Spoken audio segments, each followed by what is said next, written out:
4 पंक्तियां मैं तिरंगे के नाम पढ़ता हूं और तिरंगे आप सबके हाथों में मुझे दिखाई दे रहे हैं। अंतिम पंक्ति पर वो लहर जाएं, लगे कि आप मुल्क को प्रणाम करते हैं, तिरंगे को सैल्यूट कर रहे हैं। बहुत अच्छा कि खौलता हुआ रगों में राणा वे शिवाजी वाला, लहू का उफान कभी चुकने ना पाएगा। खौलता हुआ रगों में राणा वे शिवाजी वाला, लहू का उफान कभी चुकने ना पाएगा।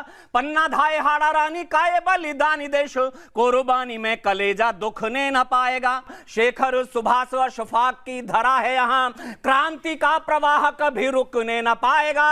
125 करोड़ दिलों में लहरता हुआ ये लाडला तिरंगा कभी झुकने ना पाएगा।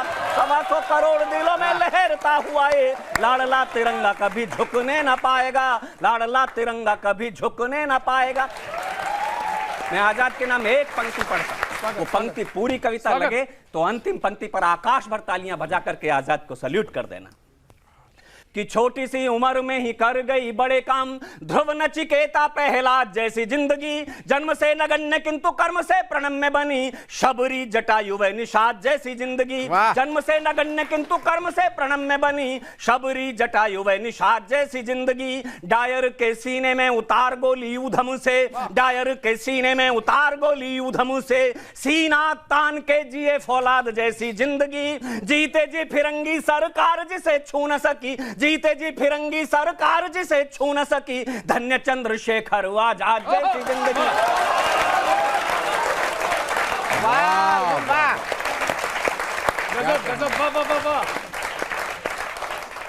उत्तर प्रदेश में एक छोटी सी जगह है गाजीपुर। गाजीपुर दुनिया के देशभक्त लोगों के लिए एक तीर्थ स्थान, एक सिपाही की वजह से वो शहर बन गया। उस सिपाही का नाम था अब्दुल हमीद। सन 65 के युद्ध में हमारे पड़ोसी मुल्क को दुनिया की सबसे बड़ी ताकत ने कुछ टैंक दिए थे, घोषणा करके कि अजय टैंक हैं, इन्हें कोई तोड़ नहीं सकता। इस मुल्क के बेटे सारे के सारे टैंक तोड़ करके लौटे, भले ही तिरंगे में लिपट करके लौटे। जब शौर्य के रक्त से रंजित वर्दी आई होगी अब्दुल हमीद की मां के आंगन में, सिपाहियों की वर्दियां आती थी, अधिकारियों के शव आते थे। क्या बताया होगा उस मां को, किस पराक्रम के साथ वो लड़े। आज वो मां जिसको ये शौर्य की कहानी सुनाई गई वो भी जन्नत में होंगी, अब्दुल हमीद जन्नत में होंगे। लेकिन उनकी पत्नी अब्दुल हमीद की आज भी गाजीपुर में है। आपका प्रणाम निवेदित हो जाए, आपका सैल्यूट चला जाए। मैं कविता की अंतिम पंक्ति पढ़ूं, लगे उन्हें कि उनके पति का बलिदान व्यर्थ नहीं गया। ये आवाम उनके पति के बलिदान को आज भी पूछता है, उन्हें मानता है। और इसलिए भी दोस्तों, जब जंग आजादी का इतिहास पढ़ते हैं, अंतिम मुगल बादशाह बहादुर शाह जफर रंगून में अंग्रेजों की जेल में नजरबंद 2 पंक्तियां किसी शायर से लिखवा करके बहादुर शाह जफर के नाम अंग्रेजों ने भेजी कि दम दमे में दम नहीं है, खैर मांगो जान की। अब जफर झुकने लगी शमशीर हिंदुस्तान की। उस बूढ़े बहादुर शाह जफर, उस बूढ़े शायर ने कील उठाई, जेल की दीवारों पर उन 2 पंक्तियों में 2 पंक्तियां और शुमार की कि दम दमे में दम नहीं है, खैर मांगो जान की। अब जफर झुकने लगी शमशीर हिंदुस्तान की, गाजियों में बू रहेगी जब तलक ईमान की, तख्ते लंदन तक चलेगी तेग हिंदुस्तान की। वो परंपरा जो बहादुर शाह जफर से होती हुई, अशफाक उल्लाह खान से होती हुई, अब्दुल हमीद से होती हुई शायरी के मंच पर आती है तो हाशिम फिरोजाबादी के रूप में आती है। उसे सैल्यूट करते हुए 4 पंक्तियां पढ़ता हूं। क्या बताया होगा अब्दुल हमीद की मां को कि उन्होंने कैसे वो टैंक तोड़े। मैं अंतिम पंक्ति पढ़ूं तो आकाश भर तालियां बजा करके मुझे विदा देना।